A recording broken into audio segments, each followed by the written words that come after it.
Pastel entertainment presence নটার গল্প, গল্পে গল্পে জমজমাট। আমি আমি আমি কি তবে নিশি হয়ে গেছি? দাদু ভাই, দাদু ভাই, সব ওর কাজ। মানুষ না পেয়ে এইসব করছে। না না না না না না না, মিথ্যে। তুমি তুমি তুমি মিথ্যে বলছো আমায়, তুমি মিথ্যে বলছো। জীবনের সব গল্প ঠিক সময়ে ঘড়ি ধরে হোক বা না হোক, আমাদের গল্প কিন্তু ঘড়ি মিলিয়েই শুরু হয়, ঠিক রাত 9টায়। এটা শুধু গল্পেরই সময়। শুনছেন নটার গল্প, গল্পে গল্পে জমজমাট।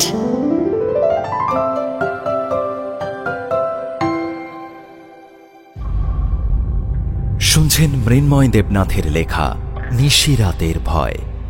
প্রযোজনা প্যাস্টেল এন্টারটেনমেন্ট। গল্পের শেষে আজও থাকবে একটি প্রশ্ন। প্রথম 10 জন সঠিক উত্তরদাতার নাম ঘোষণা করা হবে আগামী সপ্তাহের গল্পের শেষে। গত সপ্তাহের 10 জন বিজয়ীর নাম ঘোষণা করা হয়েছে আজকের গল্পের শেষে। শুরু হচ্ছে আজকের গল্প, নিশি রাতের ভয়।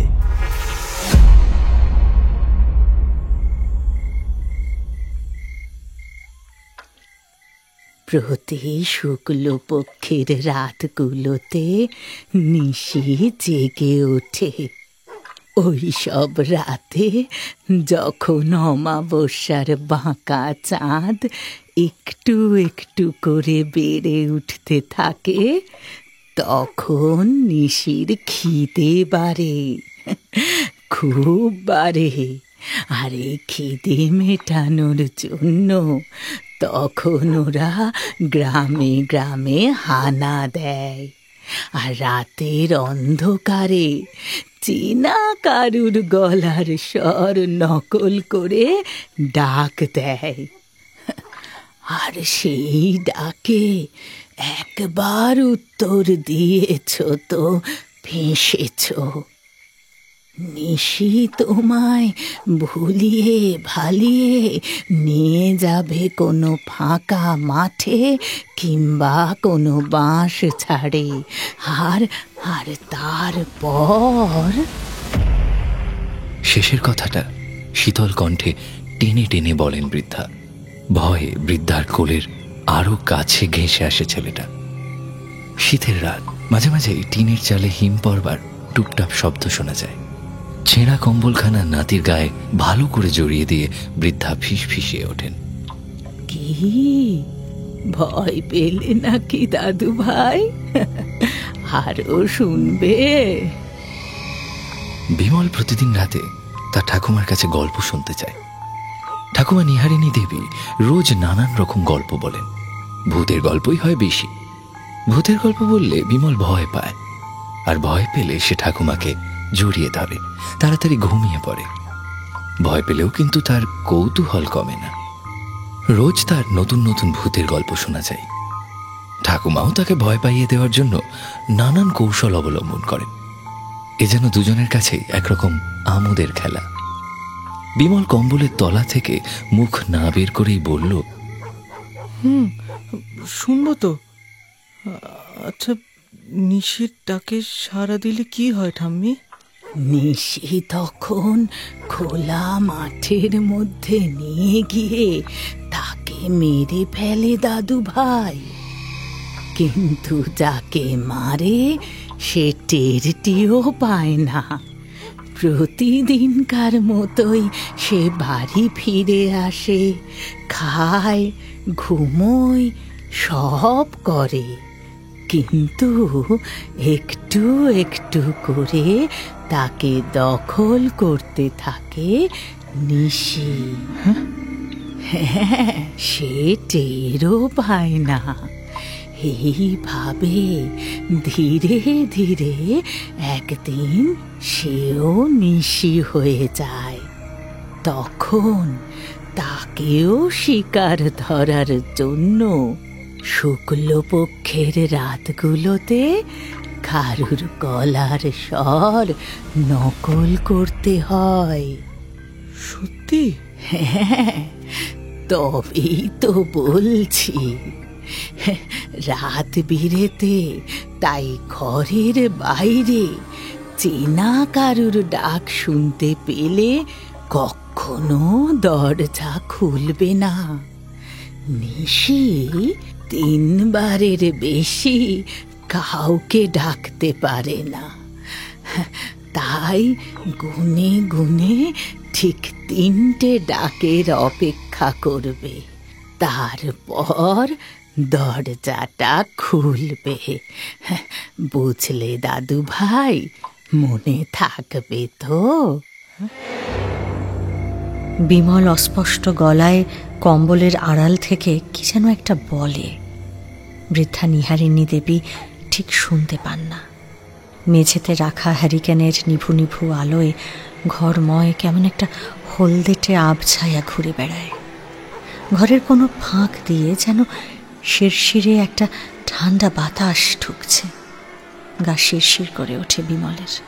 খুব আবছা হলেও ঝিঁঝি পোকার ডাক শোনা যায়। বিমল ভয় পাওয়া মৃদু গলায় জিজ্ঞাসা করে, ঠাম্মি, নিশি কারা হয়? কারা আবার?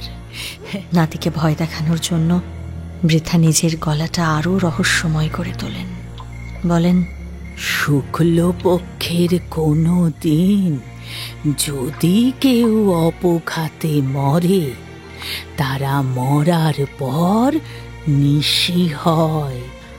আবার ধরো কারুর মৃতদেহ ঠিক মতো সৎকার হলো না, শ্মশানের শেয়াল কুকুর মরাটাকে ছিঁড়ে ছিঁড়ে খেলো, তাদেরও কিন্তু মুক্তি হয় না। কাজেই অনেক সময় তারাও নিশি হয়ে শ্মশানের আশেপাশে ছায়ার মতো ঘুরে বেড়ায়। বাড়ি বাড়ি গিয়ে দরজায় টোকা দেয়।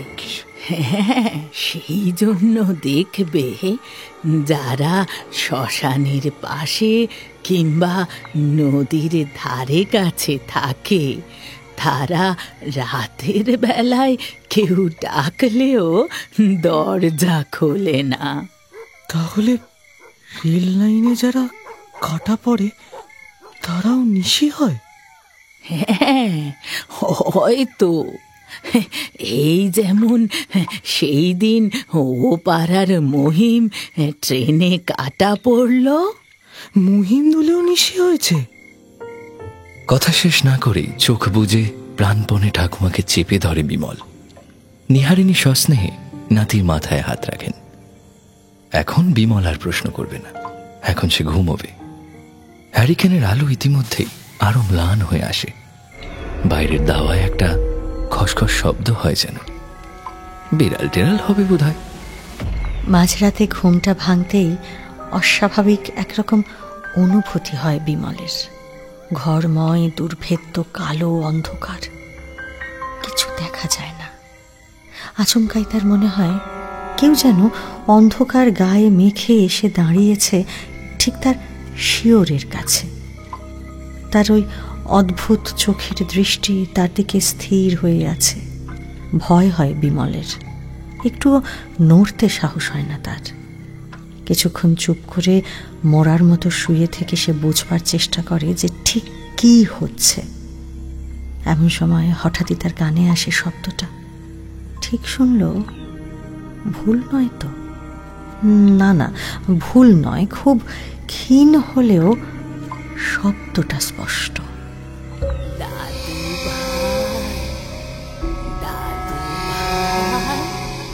কেউ যেন অবিকল তার ঠাম্মির গলায় দরজার বাইরে থেকে তাকে ডাকছে। হ্যাঁ, ঠিক তার ঠাম্মির গলায়। কিন্তু ঘুমানোর আগে পর্যন্ত তো ঠাম্মি তার পাশেই শুয়েছিল। কথাটা ভাবতেই বুকের ভেতরটা ঠান্ডা হয়ে আসে বিমলের। আচ্ছা, সবটাই কি তবে ওর মনের ভুল? কিন্তু এতটা ভুল কি করে হবে? ডাকটা যে এখনো শোনা যাচ্ছে, ধীর, ক্ষীণ, স্পষ্ট, অথচ শীতল কণ্ঠস্বর, ঠিক তাদের ঘরের দরজার বাইরে। ভয়ে ভয়ে বিমল পাশ ফেরে বিছানা হাতড়ে নিহারিণী দেবীকে খোঁজার চেষ্টা করে সে, কিন্তু কোথায় কে? বিছানায় ও একা, আর তো কেউ নেই। শিরদাঁড়ায় হিমেল রক্তের একটা স্রোত টের পায় বিমল। সে মনে মনে ভাবে, ঠাম্মি কি তবে বাইরে গিয়েছিল কোনো কারণে? কিন্তু যদি বাইরে ঠাম্মি গিয়েই থাকে তাহলে দরজা তো খোলা থাকবে, তবে ভিতরে আসছে না কেন তার ঠাম্মি? বাইরে থেকে ডাকবার কারণটাই বা কি? বিমল বুঝে উঠতে পারে না কিছুতেই। বাইরে গিয়ে কি কোনো বিপদে পড়েছে ঠাম্মি? এর জন্যই তাকে ডাকছে। বাইরে বেরিয়ে দেখবে একবার, ও ছাড়া তো আর কেউ নেই এই বাড়িতে। দাদু ভাই, দাদু ভাই। ঠাম্মির স্বর এবার আরো স্পষ্ট হলো, কণ্ঠে কাতর আরতি। বুকের ভিতরটা কেমন যেন করে ওঠে বিমলের। না, এ গলা ও ঠাম্মিরই বটে, তাতে কোনো সন্দেহ নেই। হয়তো সত্যিই কোনো বিপদ হয়েছে ঠাম্মির। না, আর শুয়ে থাকা চলে না। ভয় ঝেড়ে ফেলে তড়িৎ গতিতে উঠে দাঁড়ায় বিমল। হুড়মুড়িয়ে বিছানা থেকে নেমে পড়ে, দৌড়ে যায় দরজার দিকে। দরজা ভেজানো। ও, তা ঠাম্মি নিশ্চয়ই বাইরেই গিয়েছিল। এখন নিশ্চিত সে। একটানে দরজাটা খুলে বাইরে বেরোতেই থমকে যায় বিমল। এক অজানা ভয় তার পা বেয়ে কিল বেলিয়ে সাপের মতো উপরে উঠে আসে। বাইরে নিকষ অন্ধকার, কেউ যেন দোয়াতের সম্পূর্ণ কালি উপুর করে দিয়েছে আকাশের গায়ে। মেঘ ঘেঁষে শুক্লপক্ষের বাঁকা চাঁদ উকি দিচ্ছে। ম্লান জ্যোৎস্নায় গা কেমন ঝমঝম করে ওঠে। আশেপাশে তাকিয়ে কাউকে দেখতে পায় না বিমল। কোথায় ঠাম্মি? গলাটাও শোনা যাচ্ছে না। আর সবাই ডাক দেয় বিমল, ঠাম্মি, ঠাম্মি। ঘুটঘুটে অন্ধকার নীরবে পরিহাস করে, কোনো সাড়া আসে না। বিমল টের পায় ভয়ে শুকিয়ে আসছে ওর গলাটা। ঠাম্মি ঘরে নেই, বাইরেও নেই, তবে কোথায়? আবারও ডাকে সে, ও ঠাম্মি, ঠাম্মি। আর ঠিক তখনই আচমকা একটা কথা মনে পড়ে যায় বিমলের। আর মনে পড়তেই আতঙ্কে ওর পেটের ভেতরটা খালি হয়ে আসে। ঘুমানোর আগে সে তো এই গল্পই শুনেছিল। শুক্লপক্ষের রাতে নিশীথ চেনা কারুর গলার স্বর নকল করে ডাক দেয়। এটা সেই ডাক নয় তো? আর বাইরে দাঁড়াতে সাহস হয় না ওর। শীত করছে ভীষণ। ঘরে ঢোকার জন্য বিমল পিছন ফিরতেই যাবে, আর ঠিক তখনই অতর্কিতে ওর চোখ পড়ে দাওয়ার কাজটায়। অন্ধকার ওখানটায় যেন একটু বেশি গাঢ়। কিছু একটা নড়ে উঠল কি? হ্যাঁ, তাই তো। উঠোন বেয়ে অন্ধকারটা ক্রমশ লিকলিকে টিকটিকির মতো উঠে আসছে উপরে। আতঙ্কে কাঠ হয়ে যায় বিমল।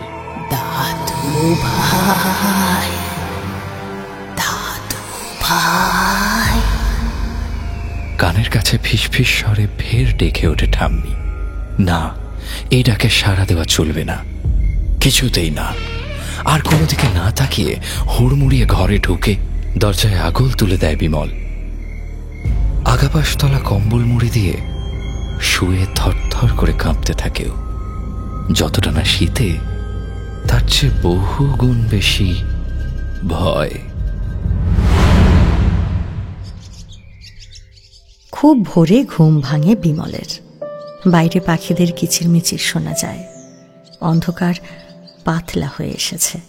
দরজা জানালার বন্ধ পাল্লার ফাঁক গলে মিহি আলোর আভাস টের পাওয়া যায়। গতরাতের ওই চাপা ভয়টা বিমলের আর নেই। কম্বলের ফুটো দিয়ে আশপাশটা ভালো করে দেখেও। ঠাম্মি যথারীতি ওর পাশেই শুয়ে আছে। কখন এলো? নাকি আসলে ঠাম্মি বাইরে যায়ইনি? ভূতের গল্প শুনে ঘুমানোর পর হয়তো বিমল নিজেই ওসব দুঃস্বপ্ন দেখেছে। রাতের ঘটনাটা এখন কেমন আবছা ধোঁয়া ধোঁয়া মনে হয় ওর। দিনের আলো ফুটলে রাতের ভয়টা আর থাকে না।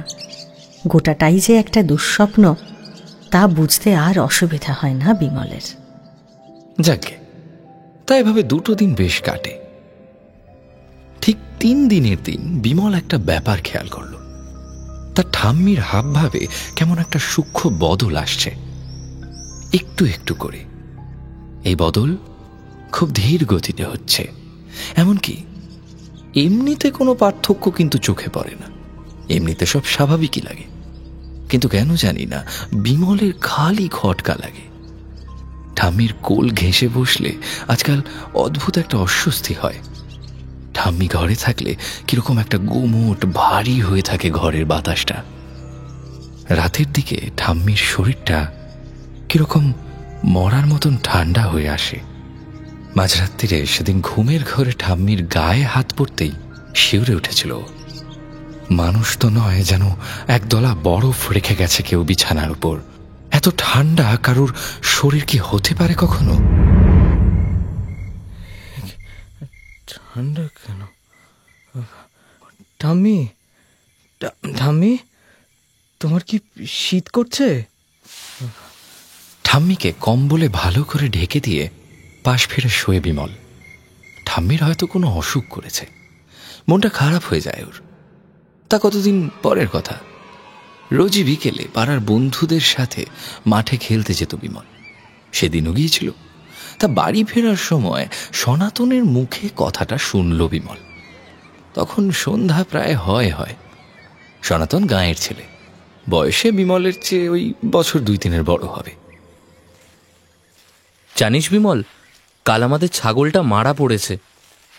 মারা পড়েছে? কিভাবে?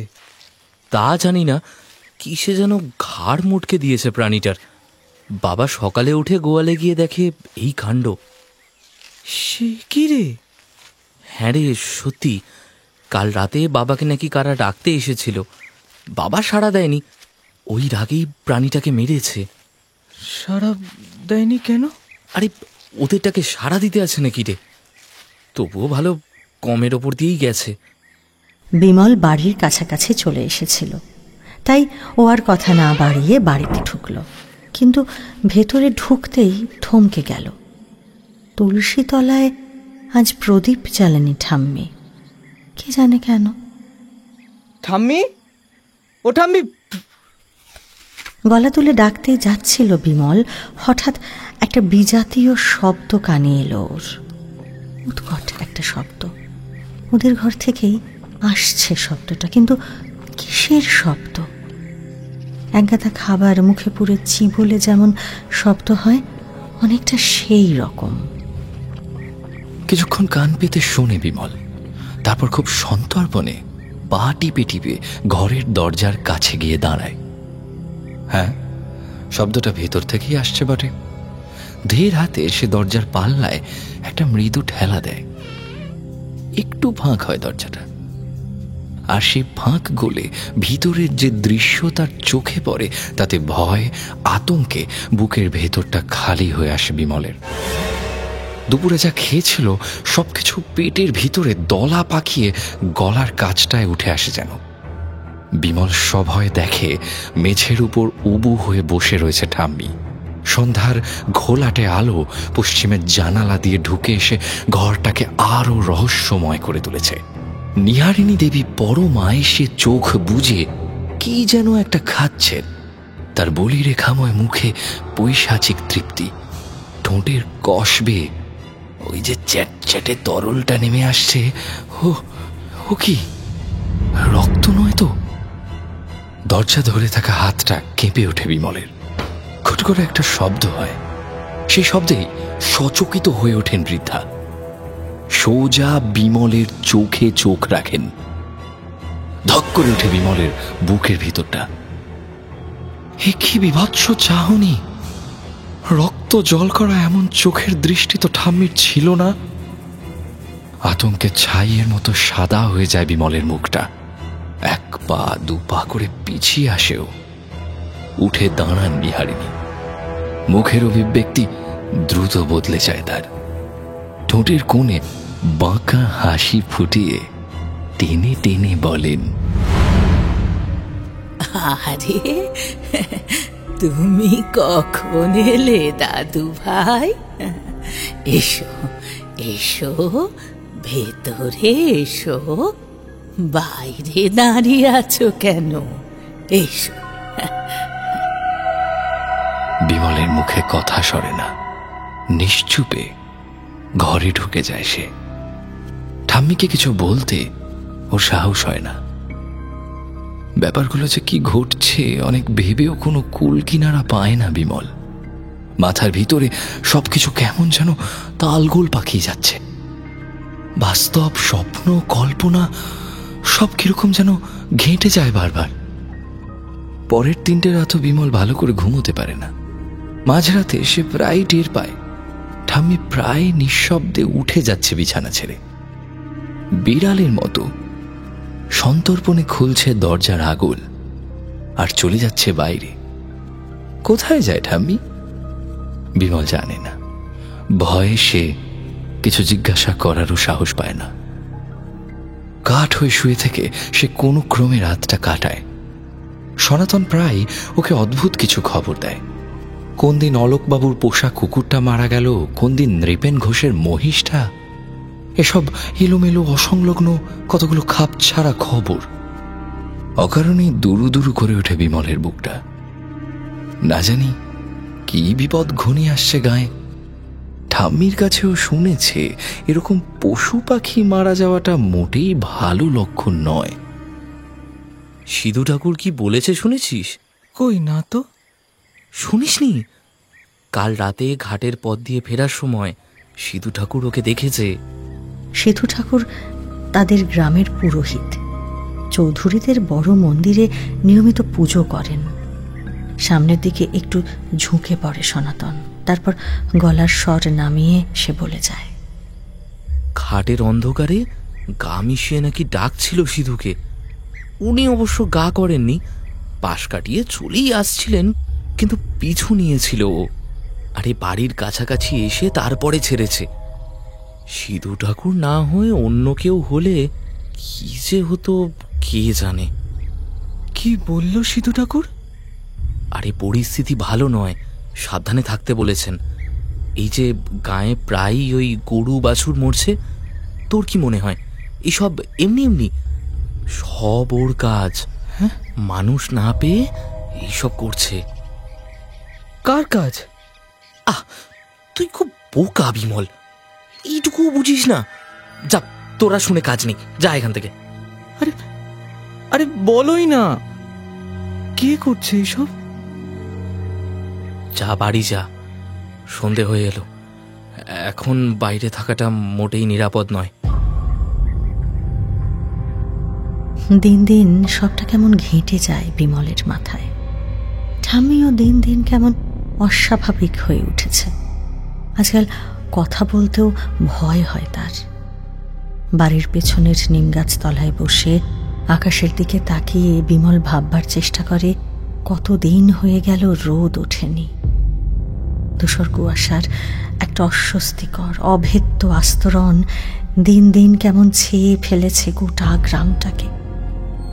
বেলা দুপুর গড়াতেই কেমন ঝুপ করে সন্ধ্যা নেমে আসে আজকাল। রাতগুলোও হয়েছে তেমনি, অনেকটা লম্বা, কিছুতেই যেন আর ফুরোয় না। ঠাম্মি এক একদিন বেরিয়ে যায়, কখনো আবার দাওয়ায় পাগলের মতো পায়চারি করতে থাকে। ভয়ে কাঁটা হয়ে শুয়ে থাকে বিমল, কোনো কথা বলতে পারে না। রুদ্ধশ্বাসে শুধু অপেক্ষা করে ভোরের। ভোর হয় কিন্তু যেন আলো ফোটে না।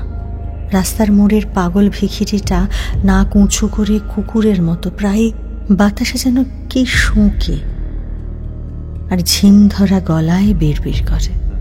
বিমলের মনে একটাই চাপা সন্দেহ গাঢ় থেকে গাঢ়তর হয়। ঠাম্মিকে যতটা সম্ভব সে এড়িয়ে চলার চেষ্টা করে আজকাল, কিন্তু পারে না। মনে মনে সে নিজেকেই দোষারোপ করে বারবার। ওই রাতে নিশির গল্প শোনার পর থেকেই হচ্ছে এইসব। বিমল বুঝতে পারে সে রাতে ওইসব শোনাটা তার উচিত হয়নি একেবারে। ওটাই ছিল তার বড় ভুল, সব থেকে বড় ভুল। রাতটা ছিল পূর্ণিমার। চেষ্টা করেও ঘুম আসছিল না বিমলের। ঘরের কোণে আঁচ কমিয়ে রাখা হ্যারিকেনের চিমনিটাও কালি জমে প্রায় অন্ধকার। শুয়ে থাকতে থাকতে হঠাৎ টের পেল কম্বল সরিয়ে বিছানায় উঠে বসলেন বৃদ্ধা নিহারিণী। বিমল কাঠ হয়ে রইল। উঠে গিয়ে জানালার একটা পাল্লা খুলে দিলেন বৃদ্ধা। হু হু করে এক ঝলক ঠান্ডা হাওয়া ঢুকে এলো ঘরের ভিতর। আকাশে থরথরে জমে থাকা ঘন মেঘ আজ পাতলা হয়ে এসেছে। জ্যোৎস্নার অস্পষ্ট নীলচে আলো কুয়াশা বেয়ে চুঁইয়ে এসে পড়ছে ঘরে। কম্বলের ফাঁক গলে উকি দিল বিমল। ঠাম্মি কি আজও বেরিয়ে যাবে? জানলা দিয়ে বাইরে তাকিয়ে থাকতে থাকতেই আচমকা ফিসফিসে গলায় বৃদ্ধা বলে ওঠেন, নিশির ডাকে সাড়া দিতে নেই দাদু ভাই। তোমায় কতবার করে বললুম বলো তো, কখনো সাড়া দিতে নেই। নিশি যে বড় ভয়ঙ্কর, বড় চেনা স্বরে ডাকেও। যে মানুষটা নেই, যে মানুষটা হারিয়ে গেছে অনন্তের ওপারে বহু যুগ আগে, তার গলায় ডাক দেয় নিশি।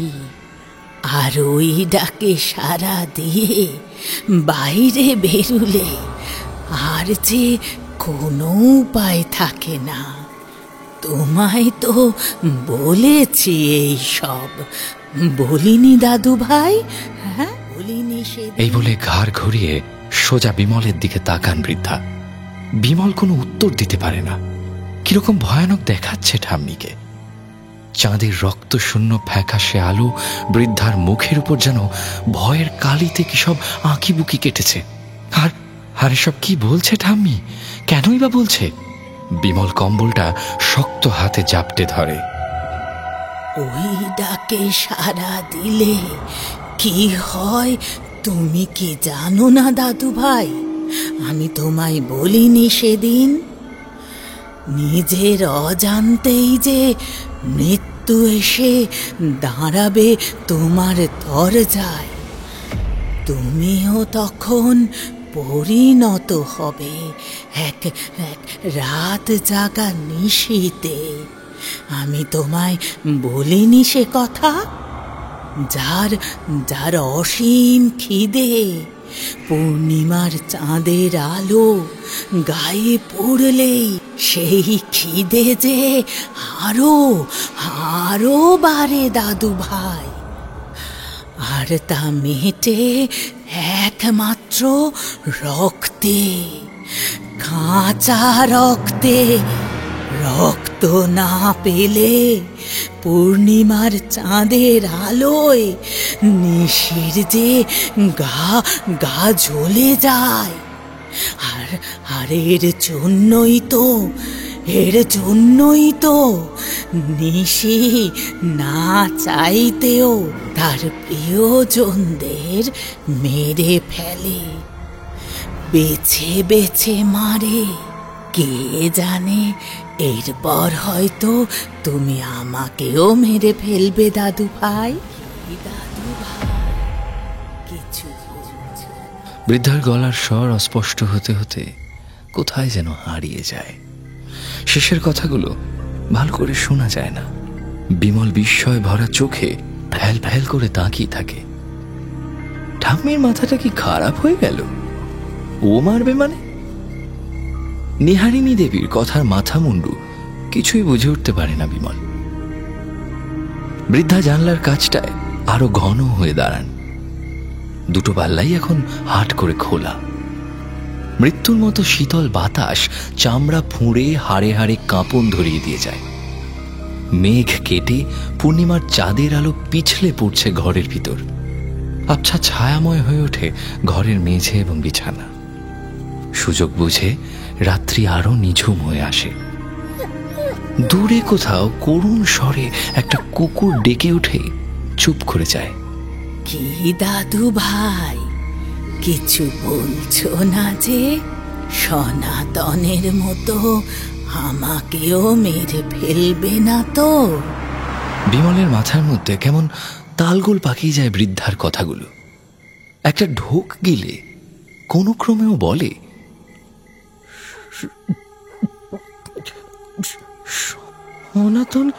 সনাতনকে মেরেছি মানে? কি বলছো ঠাম্মি? সে কি দাদু ভাই, এর মধ্যেই ভুলে গেলে? সেদিন সন্ধ্যায় মাঠ থেকে ফেরবার সময় ডোবার জলে ডুবিয়ে ওকে যে মেরে ফেললে তুমি, মনে নেই? অবশ্য মনে থাকবার কথাও তো নয়। তোমার মধ্যে যে নিশি ঢুকেছে দাদু ভাই। নিজেকে কিরকম পাগল পাগল লাগে বিমলের। নিশি, সনাতন, ডোবা, এসব কি বলছে ঠাম্মি? সনাতনের সঙ্গেও এর মধ্যে কোনো কালে ডোবার ধারে যায়নি পর্যন্ত, নাকি গিয়েছিল? সব স্মৃতি কিরকম দলা পাকিয়ে যাচ্ছে মাথার ভিতর। বিশ্বাস করছো না তো আমার কথা? বেশ, তবে তুমি নিজেই কম্বলটা সরিয়ে নিয়ে দেখো একবার। দেখো দাদু ভাই, ভয় পেও না। কি মনে হতে বিমল সত্যি গায়ের উপর থেকে কম্বলটা সরিয়ে দেয়। মলিন চাঁদের আলো ওর গায়ে এসে পড়ল, আর আলো পড়তেই ছ্যাদ করে উঠল বিমলের বুকের ভিতরটা। হে, এ কি হচ্ছে? সবিস্ময়ে ও দেখে চাঁদের আলোয় একটু একটু করে বদলে যাচ্ছে ওর পা, হাত, সারা শরীর। যেখানে যেখানে আলো চুঁইয়ে পড়ছে সমস্তটা বদলে যাচ্ছে ক্রমশ, খুব দ্রুত। প্রচন্ড ভয়ে ধর্মড়িয়ে বিছানায় উঠে বসে সে। নিজের হাত পায়ের এই অস্বাভাবিক বিকট পরিবর্তন দেখে নিজেই চমকে ওঠে সে বারবার। চামড়া পাতলা হতে হতে ঝুলে পড়ছে হাত বেয়ে। জ্যোৎস্না যেন আগুনের মতো গলিয়ে দিচ্ছে ওর রক্ত, মাংস, অস্থি, মজ্জা সব। আঙুলের ফাঁকে ফাঁকে উকি দিচ্ছে কি হাড়, কালো কালো হাড় ঝলসে যাচ্ছে ওর সারা গা। অথচ কি আশ্চর্য, বিমলের যন্ত্রণা হচ্ছে না একটু। অদূরে দাঁড়িয়ে নিহারিণী দেবী, তার ঠোঁটের কোণে ও কি হাসির রেখা নয়? মাথাটা ভোঁ ভোঁ করছে বিমলের। আর্তস্বরে উন্মাদের মতো বিমল চিৎকার করে ওঠে, ঠাম্মি, ঠাম্মি, ঠাম্মি, ঠাম্মি, এসব কি হচ্ছে? এসব কি হচ্ছে? আমার আমার আমার হাত, আমার হাত!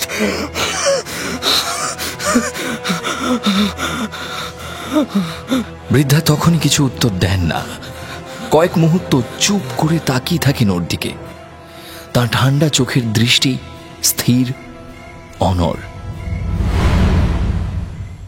কতক্ষণ যেভাবে কাটলো বলা যায় না।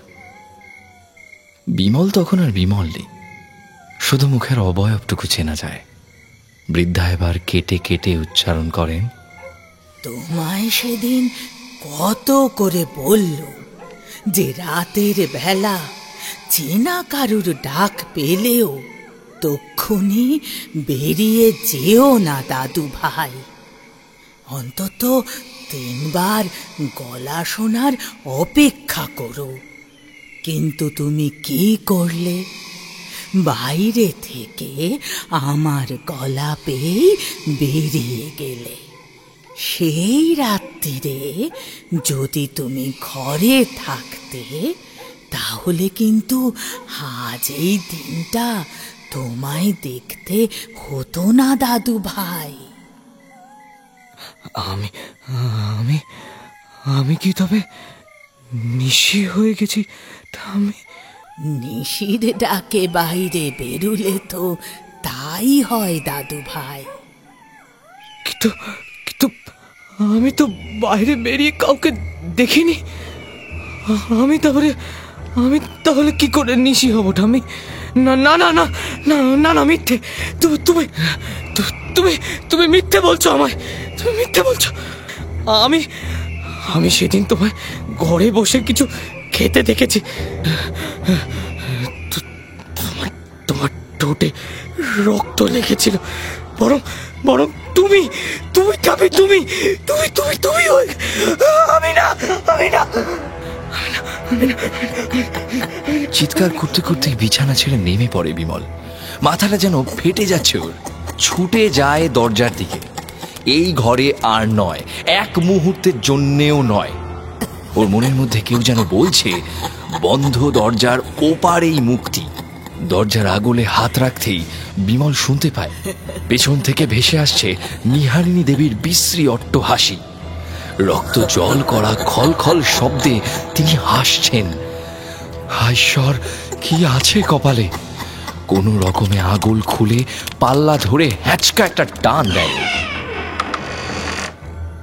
দরজা খুলে বাইরে বেরোতেই থমকে যায় বিমল। একটা অজানা ভয় তার পা বেয়ে কিলবিল করে সাপের মতো উঠে আসতে থাকে। বাইরে নিকষ অন্ধকার। কেউ যেন দোয়াতের সম্পূর্ণ কালিটা উপুর করে দিয়েছে আকাশের গায়ে। মেঘ ঘেঁষে শুক্লপক্ষের বাঁকা চাঁদ উঁকি দিচ্ছে। ম্লান জ্যোৎস্নায় কেমন গা ছমছম করে। আশেপাশে তাকিয়ে কাউকে দেখতে পায় না বিমল। কোথায় ঠাম্মি? আচমকা বিদ্যুৎ চমকের মতো কথাটা মনে পড়ে যায় ওর। ঠিক এই রকম ভাবে এই একই ঘটনা আগেও ঘটেছে না? নইলে কেন মনে হচ্ছে ওর যে এই রাতের ঘটনাগুলো আগে ঘটে যাওয়া, আজ শুধু তার পুনরাবৃত্তি হচ্ছে মাত্র?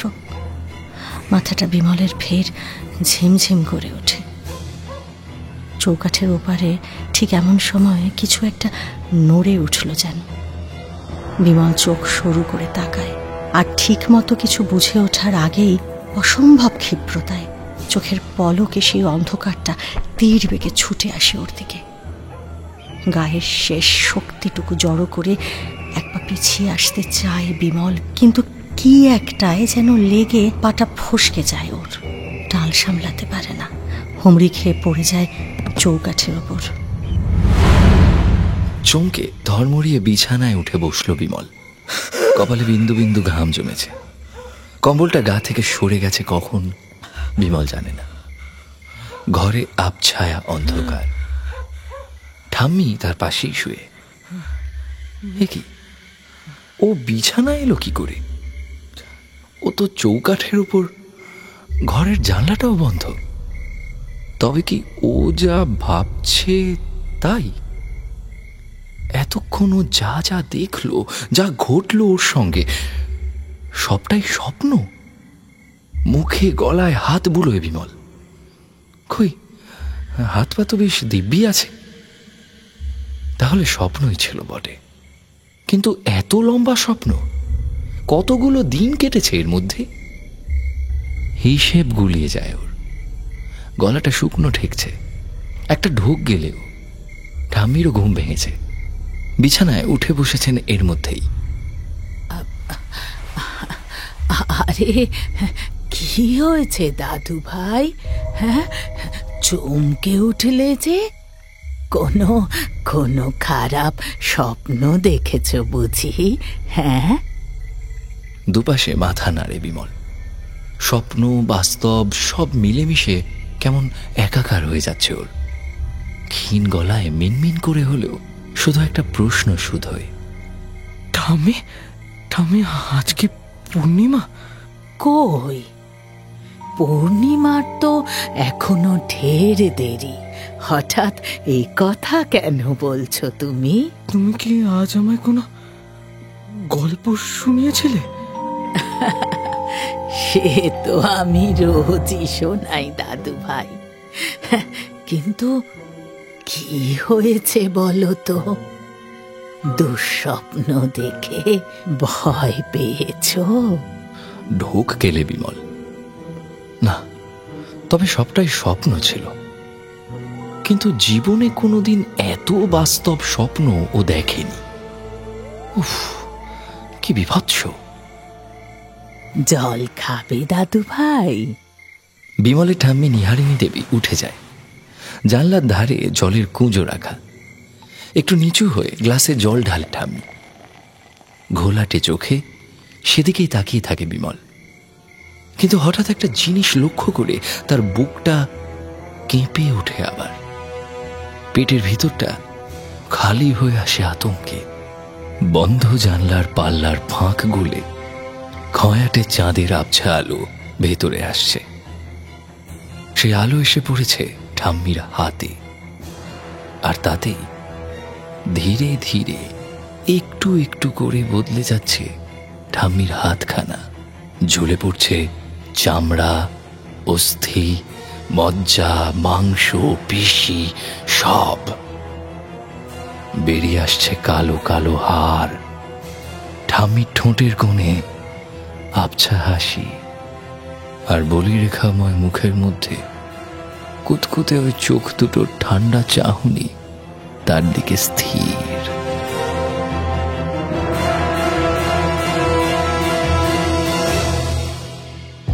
শুনলেন আজকের গল্প নিশি রাতের ভয়। আজকের প্রশ্ন, কি খেলে নিশির খিদে মেটে? গত সপ্তাহে নতুন পুতুল গল্পের প্রশ্ন ছিল, বুড়োর নাতনিকে কে বিয়ে করতে এলো? প্রথম 10 জন সঠিক উত্তরদাতা হলেন পীতাম্বর নন্দী, সুচরিতা ঘোষ, সুদীপ দে, রিঙ্কু দাস, বনানী, মৃত্তিকা সরকার, শেখ সাহিল, শান, সুশোভন মল্লিক, উৎসা বিশ্বাস। 9টার গল্প, গল্পে গল্পে জমজমাট। আমাদের এই চ্যানেলটি শেয়ার ও সাবস্ক্রাইব করুন। বেল আইকন প্রেস করতে ভুলবেন না কিন্তু।